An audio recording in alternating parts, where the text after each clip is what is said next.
sapos, normalmente a fêmea é maior e mais arredondada que o macho, que na maioria das espécies, são os únicos que coacham, embora isso não se aplique a todas elas. Uma das formas de dimorfismo sexual é o dicromatismo sexual, onde os sexos são diferenciados pela coloração e pigmentação. A rigor, pode-se dividir o dicromatismo em duas grandes classes. No dicromatismo sexual dinâmico, os machos são submetidos a uma mudança de cor temporária, que pode perdurar por semanas durante a época de reprodução.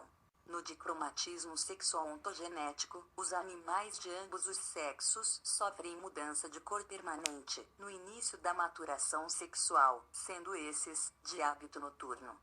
Usando uma função, foi possível determinar o que se chama de sinal filogenético, uma medida do grau de correlação que se compartilha ao longo da história evolutiva. Valores iguais ou próximos a zero determinam uma evolução independente da filogenética, e próximos a 1 mostram traços compartilhados.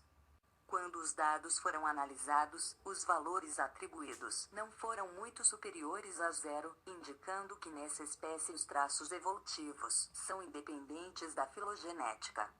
Um mecanismo de evolução desse fator é chamado de seleção sexual. No dicromatismo dinâmico, essas mudanças de cor temporárias são provavelmente adquiridas por distribuição de pigmentos modulados em xantóforos ou melanóforos. A primeira subclasse de dicromismo ontogênico, em que machos são de coloração mais brilhante que fêmeas, é documentado em mais de 10 espécies de sapo. Essa subclasse é provavelmente sujeita a tipos similares de seleção sexual, como dicromatismo sexual, com a exceção de que as diferenças na coloração são mantidas além da temporada de acasalamento. Esteroides de sexo no início da maturação ativa uma chance de coloração dorsal que resulta em monocromatismo sexual brilhante, onde todos os sexos tornam-se brilhantes na maturidade, ou dicromatismo sexual, quando fêmeas passam por uma mudança de cor e machos mantêm a coloração juvenil, o que caracteriza a terceira subclasse. A coloração brilhante em fêmeas pode ser sexualmente selecionada, provendo um benefício na escolha mútua de um companheiro e competição entre fêmeas por recursos limitados ou territorialidade. Apesar da partição por nicho sexual nunca ter sido formalmente testada como um mecanismo de dicromatismo sexual em sapos, a quantificação de diferenças sexuais ecológicas no uso de habitats e dietas, já que as diferenças de cor são baseadas em carotenoide através de múltiplas linhagens de dicromatismo sexual, pode indicar que a separação por nicho sexual é um mecanismo abrangente mais apreciado atualmente. Tal fator, em sapos, aparentam ser mais comuns entre espécies tropicais do que temperadas, 108 e 15 espécies respectivamente no material eletrônico suplementar. Sapos são ancestralmente temperados e a extensão da diversidade de espécies nos trópicos é impulsionado por diversificações em algumas das linhagens mais derivadas.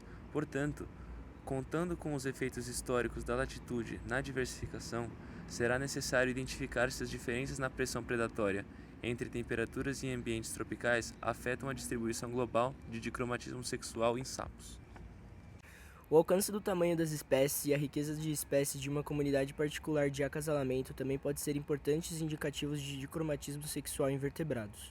O dicromatismo ontogênico pode também ser não adaptativo, particularmente em espécies com fases de cores distintas no período juvenil e adulto.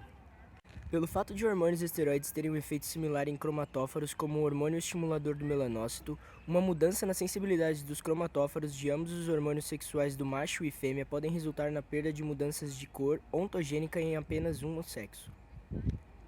A regulação do desenvolvimento e hormonal da cor da pele é bem característica em diversas espécies de sapos, provendo um excelente quadro para estudos de fisiologia subjacente e dicromatismo sexual dinâmico e ontogênico. Da mesma forma, a capacidade de distinguir diferenças das colorações é bem documentada em diversas espécies diurnas de sapos. Portanto, aplicando modelos visuais apropriados para estudos da seleção sexual em espécies diurnas de sapos deve ser viável.